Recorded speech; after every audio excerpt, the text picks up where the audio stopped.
Kabar gembira PKH, BPNT meledak. Cair Rp600.000 ini. Infonya, halo Sobat Info Bansos. Terkini, apa kabar semuanya? Semoga selalu sehat dan dimudahkan segala urusannya. Kembali lagi di channel ini, tempatnya kita berbagi informasi terbaru dan terpercaya seputar bantuan sosial dari pemerintah. Nah, di video kali ini saya akan menyampaikan kabar gembira. Karena tepat hari ini, April 2026, ada banyak sekali bantuan sosial yang cair untuk masyarakat penerima manfaat. Jadi, silakan disimak baik-baik, jangan sampai ketinggalan informasinya. Pertama, Program Keluarga Harapan, PKH. PKH kembali dicairkan untuk berbagai kategori. Mulai dari ibu hamil, balita usia 0 sampai 6 tahun, lansia di atas 60 tahun, penyandang disabilitas berat, hingga anak-anak sekolah dari tingkat SD, SMP, sampai SMA. Nominal bantuannya tentu berbeda-beda sesuai dengan komponen masing-masing keluarga. Pastikan dicek melalui buku tabungan atau ATM di Bank Himbara, yaitu BRI, BNI, Mandiri, maupun BTN. Kedua, bantuan pangan non-tunai, BPNT, atau kartu sembako. Untuk penerima BPNT, saldo sudah mulai masuk dan bisa dibelanjakan melalui e-warung atau agen yang sudah ditunjuk. Bantuan ini biasanya berupa saldo senilai Rp200.000 setiap bulan untuk memenuhi kebutuhan pangan pokok, seperti beras, telur, dan bahan pokok lainnya. Ketiga, bantuan langsung tunai dana desa. Beberapa desa sudah menyalurkan BLT dana desa tahap bulan April. Jadi bagi keluarga penerima manfaat di tingkat desa, segera konfirmasi ke kantor desa atau cek informasi dari bank penyalur terdekat. BLT dana desa ini diberikan untuk membantu meringankan kebutuhan hidup sehari-hari, terutama bagi keluarga yang masuk kategori miskin dan rentan. Keempat, bansos pangan beras 10 kg. Selain bantuan tunai, ada juga bansos beras 10 kg yang disalurkan melalui Bulog. Beberapa wilayah sudah menerima distribusi langsung, baik diambil melalui kantor desa, kantor kelurahan, atau diantar ke rumah masing-masing penerima. Menuju bansos yang berlanjut di 2026, pemerintah memastikan bahwa bantuan yang bersifat fundamental dan struktural akan tetap berjalan. Ini adalah jaring pengaman utama bagi masyarakat rentan. Program bantuan yang akan cair di 2026 diantaranya itu yang pertama, Program Keluarga Harapan PKH. Sebagai primadona bansos, PKH tetap kokoh berdiri. Bantuan ini menyasar komponen vital keluarga, ibu hamil, balita, anak sekolah SD sampai SMA, lansia, dan penyandang disabilitas berat. Mekanisme penyalurannya diprediksi tidak berubah, yakni cair bertahap 4 kali setahun. Yang kedua yaitu BPNT atau sembako, atau yang bisa disebut bantuan pangan non-tunai. Kebutuhan pangan tetap menjadi prioritas nomor 1.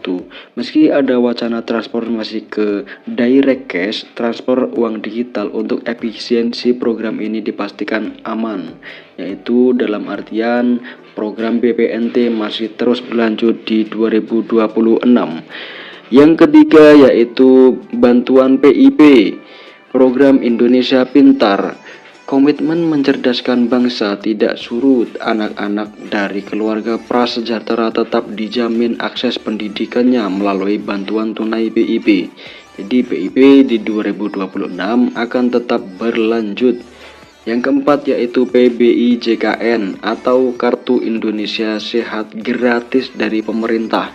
Kesehatan adalah hak dasar. Subsidi iuran BPJS Kesehatan bagi 40% penduduk termiskin tetap ditanggung penuh oleh negara. Bantuan beras 10 kg.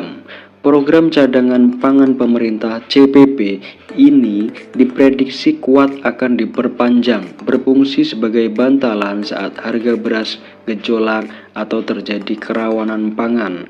Jadi bantuan beras di tahun 2026 akan tetap berlanjut. Yang keenam yaitu atensi lansia dan disabilitas berat. Kementerian Sosial terus menyalurkan bantuan rehabilitasi sosial baik berupa alat bantu, kursi roda, alat dengar maupun makanan bagi lansia tunggal dan disabilitas.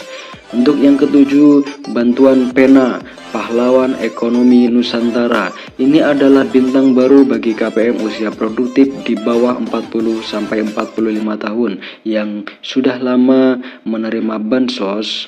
Pemerintah menawarkan modal usaha hingga 5 juta rupiah. Syaratnya harus siap graduasi atau mundur dari kepesertaan bansos reguler.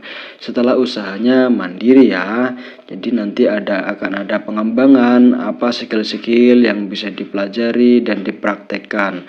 Dalam artian harus melalui proses graduasi secara mandiri atau graduasi secara sukarela. Tidak semua kabar itu manis ya. Ini dia yaitu kabar di tahun 2026 menjadi akhir perjalanan bagi bansos yang sifatnya ad hoc atau sementara. Nah, selanjutnya bansos yang kemungkinan di tahun 2026 tidak akan cair lagi yaitu BLT Kesejahteraan Rakyat atau BLT Kesra, BLT mitigasi bantuan tunai tambahan yang sering cair di momen tertentu seperti saat inflasi tinggi atau El Nino dikabarkan berhenti total per 31 Desember 2025. Sifatnya yang fleksibel dan temporer membuat program ini tidak masuk dalam anggaran rutin jangka panjang 2026. Bantuan subsidi BSU, program yang sempat hits saat pandemi ini juga diprediksi tidak akan muncul kembali seiring dengan pulihnya kondisi ekonomi pasca krisis. Ya, jadi ada beberapa bantuan yang kemungkinan di tahun 2026 tidak akan cair atau tidak rutin cair per bulan sesuai dengan kondisi yang ada di lapangan seperti inflasi tinggi atau El Nino dan lain sebagainya. Ya, lalu isu yang sangat hangat di tahun 2026 yaitu era baru bansos digital dan seleksi alam KPM. Isu paling strategis di tahun 2026 adalah digitalisasi dan validasi ketat. Pemerintah melalui bocoran dari Menko Luhut Binsar Panjaitan merencanakan peluncuran sistem bansos digital berbasis artificial intelligence atau AI.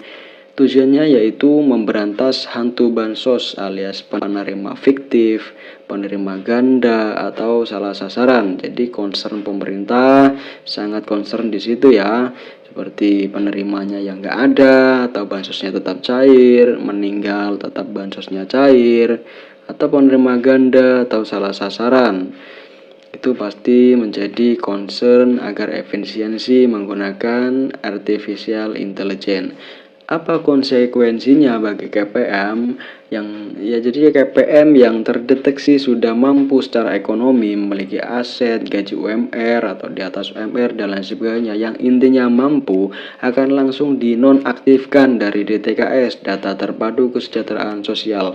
Fokus pemerintah bergeser dari sekedar menyalurkan bantuan menjadi mencetak keluarga yang mandiri secara ekonomi. Saran bagi KPM, jadi simak secara sesama dan teliti. Saran bagi KPM, jangan terlena, pastikan data kependudukan Anda, KK, KTP Anda valid ya dan terbaru. Jadi ketika ada perubahan apapun itu disampaikan ke Dispenduk, datanya itu harus yang valid dan terbaru. Bagi yang masih muda dan produktif, manfaatkan program Pena untuk memulai usaha. Jadi bantuan itu bukan gaji ya sobat bansos semuanya. Jadi jangan terlalu mengandalkan bantuan sosial dari pemerintah. Gunakanlah bantuan sosial itu untuk produktivitas Anda, membantu ekonomi Anda, membantu usaha Anda agar Anda berkembang dan usaha Anda juga berkembang, dan nantinya ekonomi Anda juga berkembang dan stabil. Karena di masa depan bansos tunai murni akan semakin diperketat seleksinya. Jadi tidak semua orang serta-merta gampang untuk menerima bansos ini. Ya, mungkin itu saja pembahasan dari saya. Jika pembahasan saya kurang jelas atau sobat semua ada pertanyaan yang seputar bansos, saya selalu terbuka. Ya, mungkin itu saja dari saya. Kurang lebihnya mohon maaf apabila ada kata-kata yang kurang berkenan. Dari saya, wassalamualaikum warahmatullahi wabarakatuh. Salam sejahtera, salam tepat sasaran.